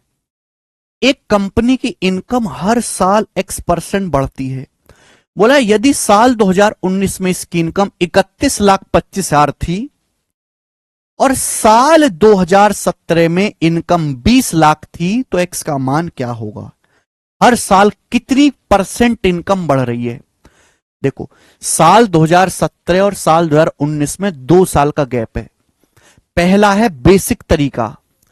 साल 2017 में एक कंपनी की कीमत 20 लाख थी, 20 लाख।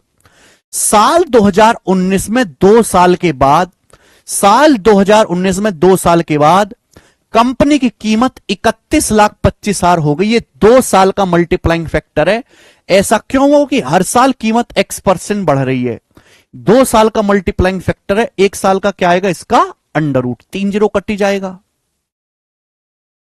अभी 3 जीरो कटी जाएगा। फिर किससे जाएगा मेरे दोस्तों, ये 125 से। देखो 125, आपको ये ध्यान रखना चाहिए कि 125 गुणा 8 1000 होता है। तो 2125 से 16 बार जाएगा। 125 से 3000 जाएगा 24 बार। 125 से कम 125, ये जाएगा 25 बार। 125 से काटा मैंने, 25 का अंडर रूट 5, 16 का अंडर रूट 4, यानी कि एक साल का मल्टीप्लाइंग फैक्टर 5/4 हो गया। यानी कि हर साल कंपनी की इनकम 5/4 गुना हो रही है। अगर हर साल कंपनी की कीमत 5/4 गुना हो रही है तो कीमत कंपनी की इनकम बढ़ कितनी रही है? 1/4, 4 से 1 बढ़ रही है, 1/4 यानी कि 25%। 25% आ जाएगा आंसर।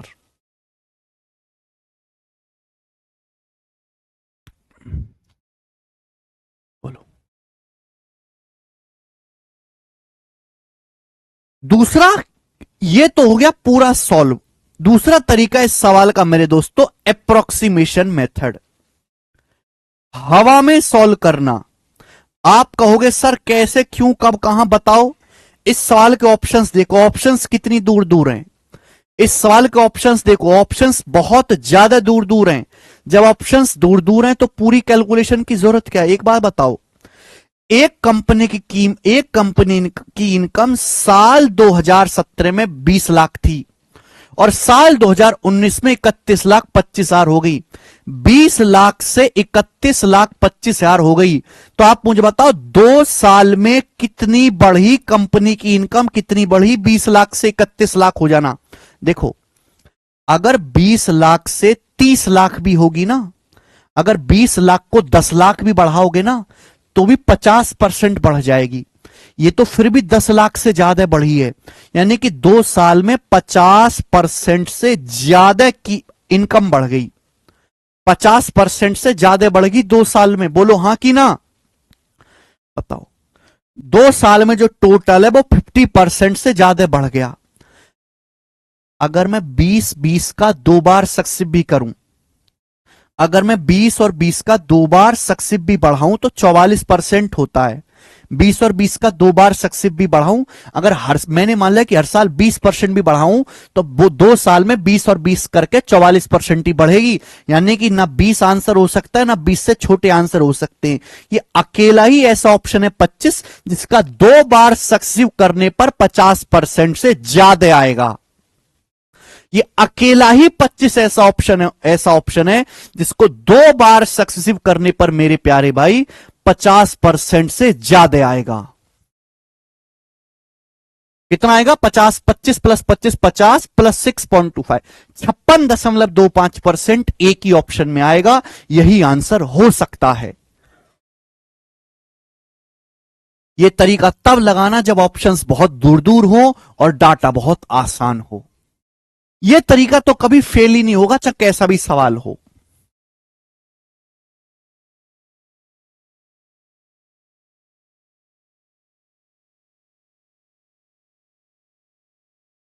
बात आई समझ में? मुझे लगता है कि आपको ये बात समझ में आई है। इसी के साथ ये टाइप भी समाप्त होता है, ये टाइप भी खत्म होता है। अब हम आगे की तरफ चलेंगे।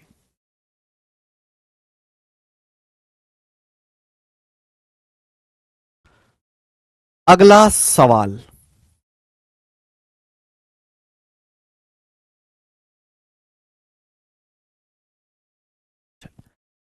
अगला सवाल, अगला टाइप 138 और 139।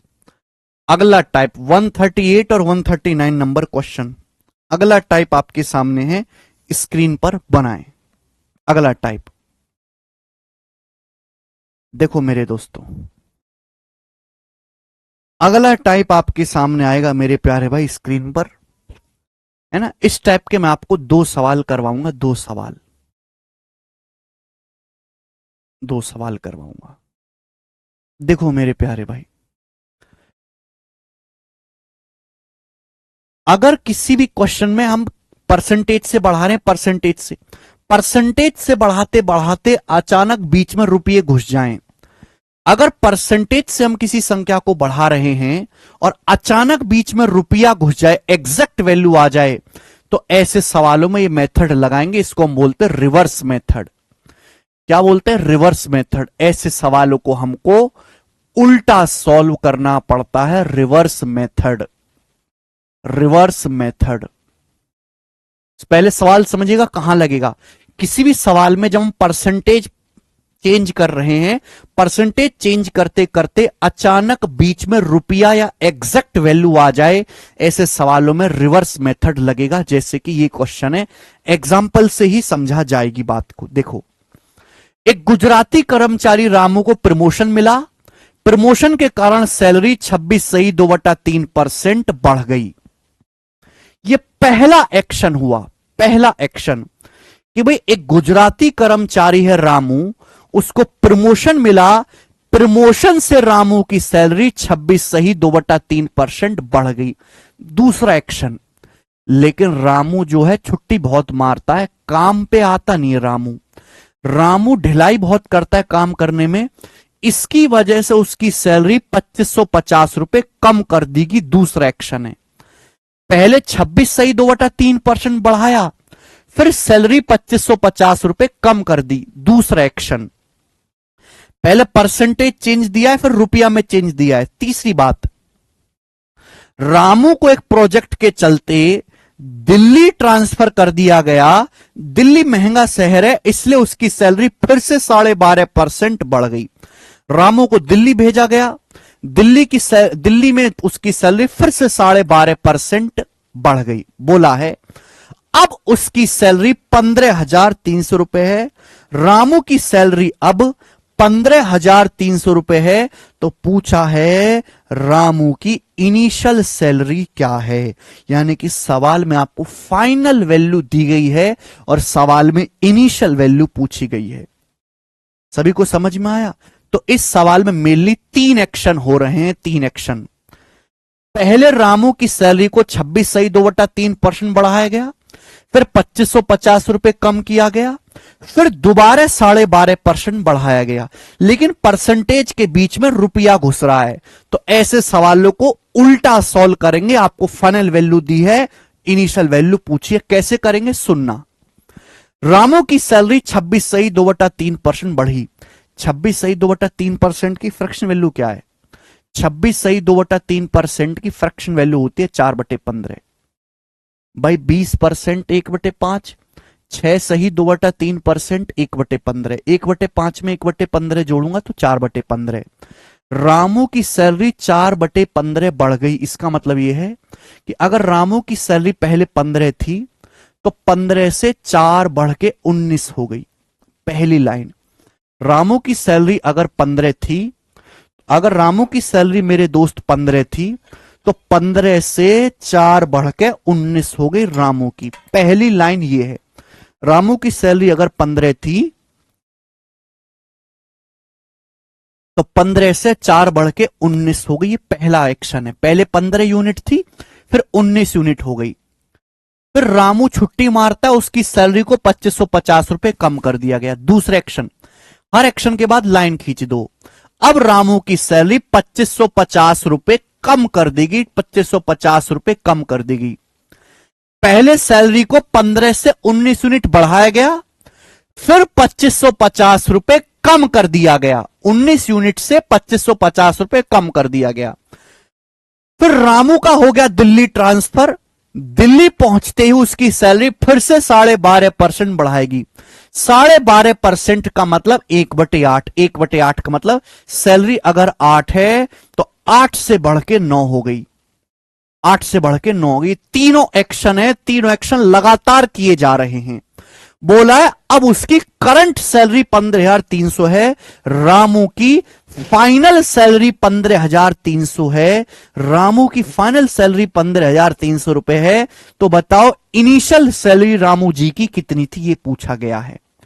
पहले रामू की सैलरी को 4/15 बढ़ाया गया। अगर सैलरी पहले 15 यूनिट थी तो 15 यूनिट से 19 यूनिट हो गई। फिर 19 यूनिट से 2550 रुपए कम किया गया।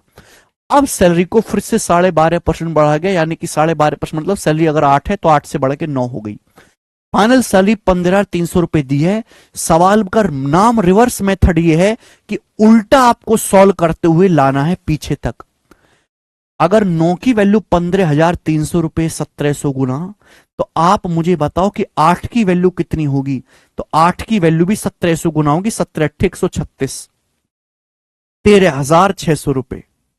यानी कि दिल्ली जाने से पहले सैलरी 13,600 रही होगी। 13,600 को 12.5% बढ़ाया, तब जाके 15,300 हुई।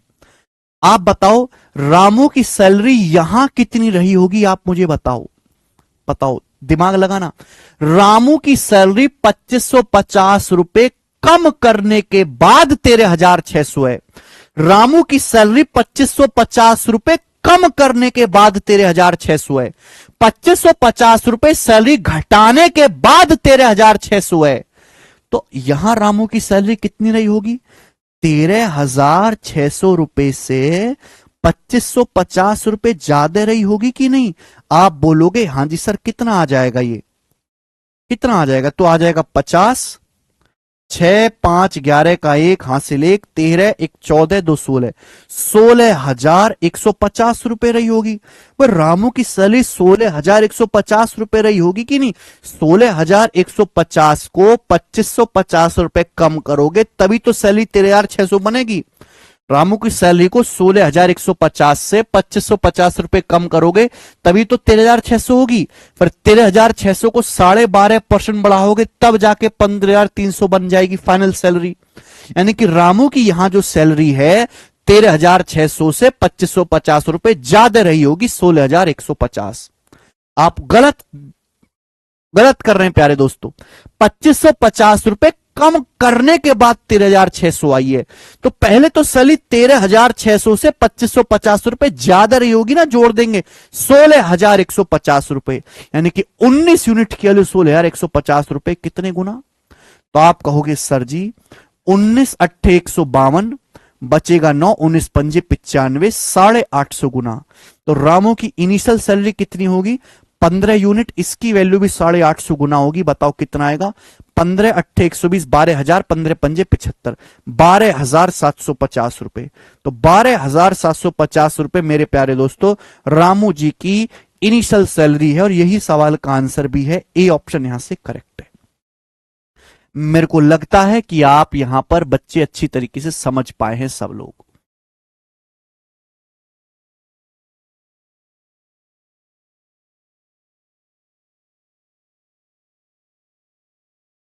थोड़ा सा लेंदी है, एक ही लाइन में सवाल हो जाएगा। सवाल आपको उल्टा शुरू करना है और पीछे की तरफ धकेलते हुए ले जाना है ना। परसेंटेज की बात करते करते बीच में रुपये घुसा दी। एक सवाल मैं आपसे और करवाता हूं ऐसा ही।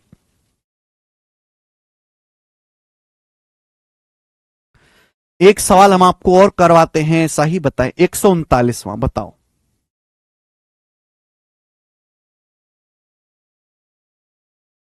बहुत प्यारा तरीका है ये करने का।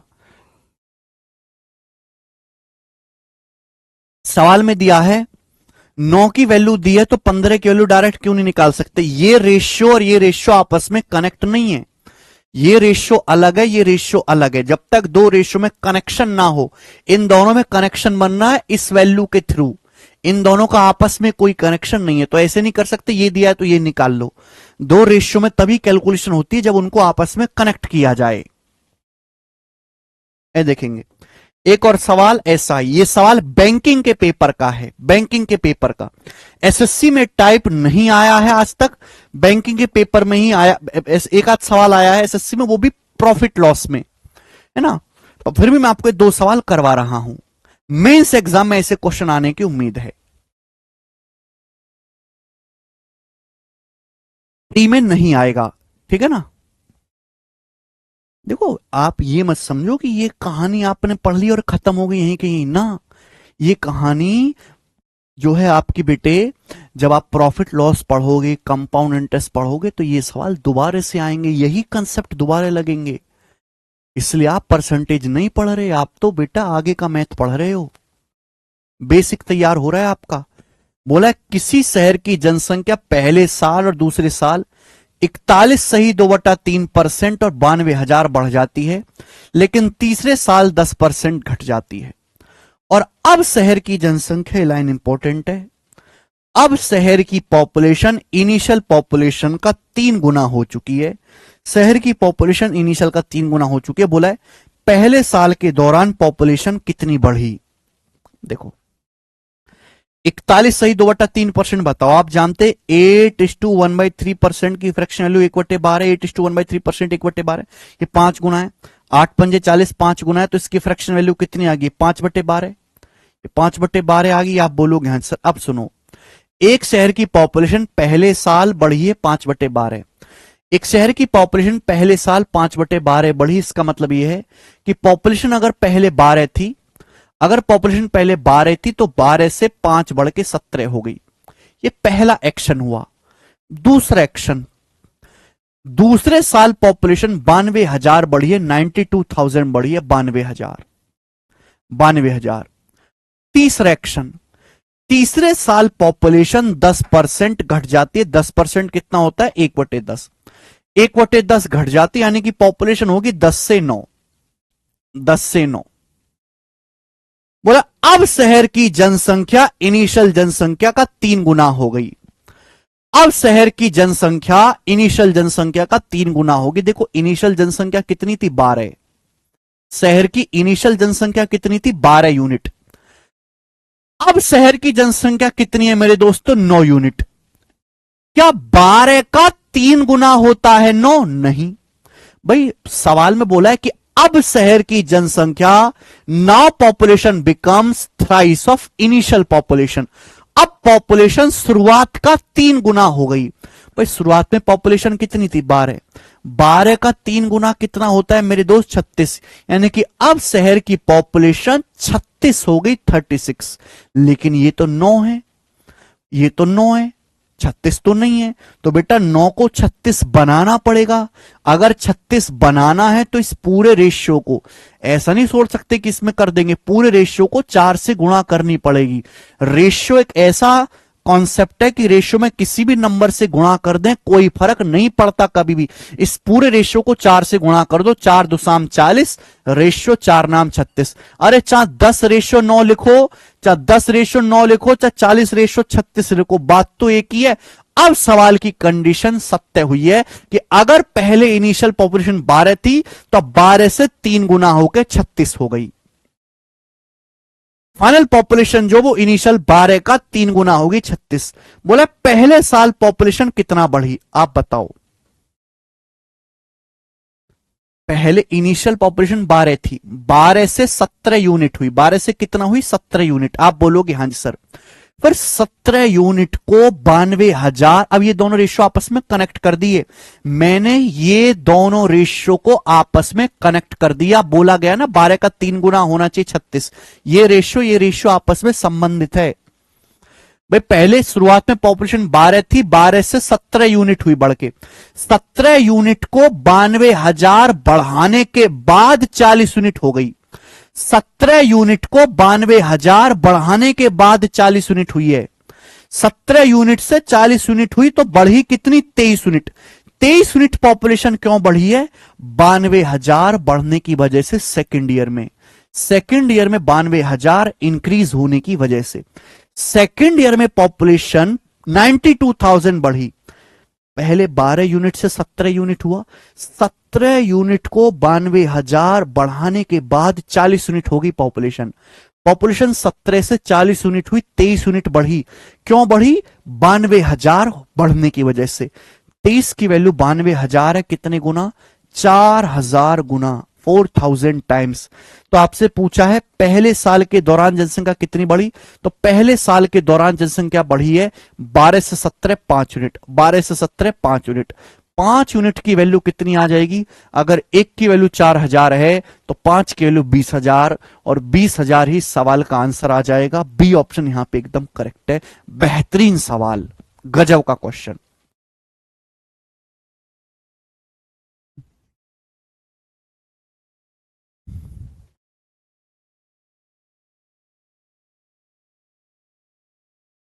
ठीक है ना?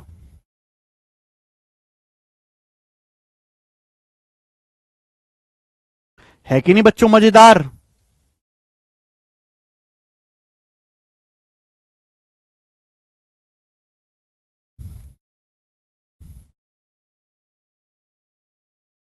फिर से रिपीट करके देखिएगा एक बार। देखो एक बार में खोपड़ी में घुस जाए इतने समझदार नहीं हो आप। एक बार फिर से रिपीट करके देखेगा। ये 2 क्वेश्चंस मैंने आपको इस कंसेप्ट पे करवाए, ठीक है ना, रिपीट करके देखिएगा, ना हो तो छोड़ दीजिएगा, ठीक है, कोई जरूरत नहीं है। आगे चलेंगे। अब लास्ट टाइप आपके सामने, इस सीट का सबसे आखिरी और लास्ट टाइप, सबसे आखिरी और लास्ट टाइप मेरे प्यारे बच्चे, सवाल नंबर है 140। ध्यान से सुनिएगा मेरे प्यारे भाई। देखो दोस्तों, पिछली सीट में मैंने आपको बहुत सारे सवाल करवाए थे रेशियो से। एक्चुअली में वो सवाल मेरे दोस्तों सक्सेसिव के कॉन्सेप्ट से भी हो सकते हैं। मैंने बताया कि जहां बीच में मल्टीप्लाई का साइन आएगा, जहां बीच में मल्टीप्लाई का साइन आएगा वहां सक्सेसिव लगेगा। जैसे सवाल नंबर 140 देखो, आखिरी टाइप है आज की क्लास का, बोला है the price of commodity increased by 36%। एक वस्तु का प्राइस 36% बढ़ जाता है, and the quantity purchase is decrease by 30%। और वस्तु की जो खरीदी की मात्रा है, जो वस्तु की खपत है, क्वांटिटी जो हम खरीद रहे हैं, वो 30% कम हो जाती है। तो आपसे पूछा है what the percentage increase decrease in the amount spent on commodity, वस्तु पर खर्च की गई राशि में कितने प्रतिशत की वृद्धि होगी। देखो, सभी बच्चे जानते हैं एक्सपेंडिचर बराबर प्राइस गुणा कंजम्पशन, एक्सपेंडिचर बराबर प्राइस गुणा कंजम्पशन, खर्चा बराबर कीमत गुणा खपत। इस सवाल में देखो, वस्तु की जो कीमत है वो 36% बढ़ जाती, एक वस्तु की कीमत 36% बढ़ जाती है, जबकि वस्तु की जो खरीद है, वस्तु की जो खरीद है वो 30% कम हो जाती है। तो बोला वस्तु पर होने वाले खर्च में कितने परसेंट की कमी होगी। पहले मैंने आपको सिखाया था कि अगर आपको एक्सपेंडिचर में चेंज निकालना है तो प्राइस के रेशियो के और कंजम्पशन के रेशियो की गुणा कर दो। ये तरीका मैं पढ़ा चुका हूं, प्राइस के रेशियो और कंजम्पशन के रेशियो की गुणा कर दो। लेकिन बिना रेशियो की तो भी सवाल हो जाएगा फॉर्मूला से। बीच में क्या आ रहा है, बीच में मल्टीप्लाई का साइन आ रहा है, और जहां मल्टीप्लाई आता है वहां क्या लगता है सक्सेसिव। 36% बढ़ाया फिर 30% घटाया, तो एक्सपेंडिचर खर्चे में कितना चेंज आएगा, 36 और -30 का सक्सेसिव, जो कि फॉर्मूले से जल्दी निकलेगा। 36 - 30 -36 गुणा 30/100 कितना आएगा बेटे, 36 - 30 आ गया 6, और 36 गुणा 30 1080/100 10.8। अब 6 में से 10.8 घटाओगे तो कितना आएगा, 4.8% डिक्रीज आएगा। फाइनल आंसर माइनस आ रहा है तो डिक्रीज हो जाएगा, कितना माइनस आ रहा है तो 4.8% डिक्रीज हो जाएगा। D option answer.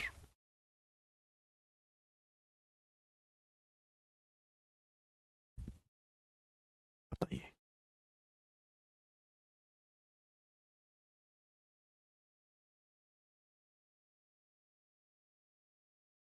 अरे बेटे अभय कुमार अग्रवाल जी, 36 में से 30 नहीं घटाना, 36 और -30 में सक्सेसिव का फॉर्मूला लगाना है, क्योंकि बीच में मल्टीप्लाई का साइन है। कैसी बहकी बहकी बातें कर रहे हो आप, हैं भी अग्रवाल जी, ए अग्रवाला, है भाई ऐसी बात ना करो भैया। आगे एक और सवाल बच्चों ऐसा ही बताएं, एक और क्वेश्चन ऐसा ही फटाफट सॉल्व करेंगे।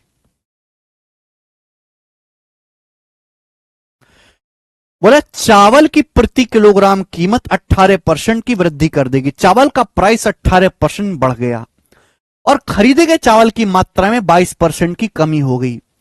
चावल पर खर्च वाली राशि कितने परसेंट परिवर्तन हुआ। आप जानते हैं एक्सपेंडिचर बराबर प्राइस गुणा कंजम्पशन, खर्चा बराबर कीमत गुणा खपत। सवाल बोला कि चावल का प्राइस जो है, चावल का जो प्राइस है 18% बढ़ गया, और चावल की जो खरीद की मात्रा है, चावल की जो खरीद है 22% कम हो गई। तो बताओ चावल पे खर्च होने वाली राशि में कितना चेंज आएगा। बीच में मल्टीप्लाई का साइन है, 18 और -22 का सक्सेसिव में पढ़ा चुका हूं, बेसिक जाके पढ़ो, बेसिक मैंने बताया था। ये 18 - 22 का सक्सेसिव दिमाग में कर सकते हैं, 18 - 22 - का 4, और -18 गुणा 22 कितना आएगा? 360 और 36, 396/100, 3.96। तो ये आएगा माइनस का 7.96, -7.96 आएगा तो 7.96% डिक्रीज हो जाएगा। ठीक है भाई। इसी के साथ मेरे दोस्तों चलो एक और आप मुझे करके बताएंगे यहां पर।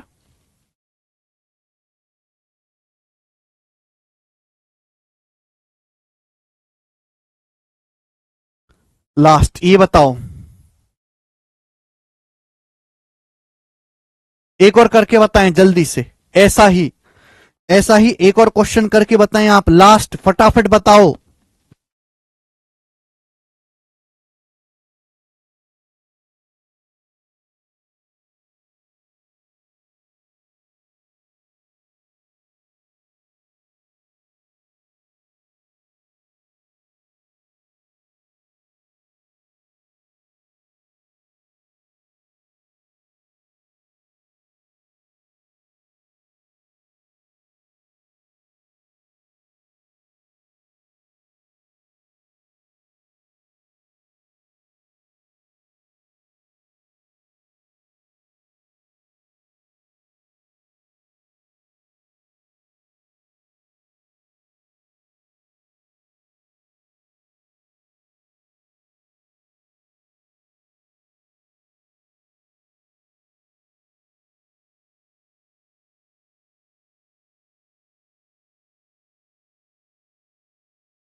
एक टिकट का प्राइस 12.5% बढ़ जाता है, बिक्री 8.5% बढ़ जाती है, कुल आय में प्रतिशत परिवर्तन ज्ञात करें।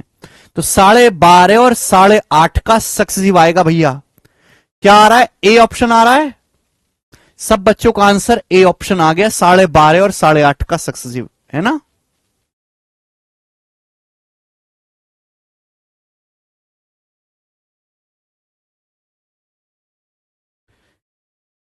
12.5 और 8.5 का सक्सेसिव नहीं कर लोगे ना।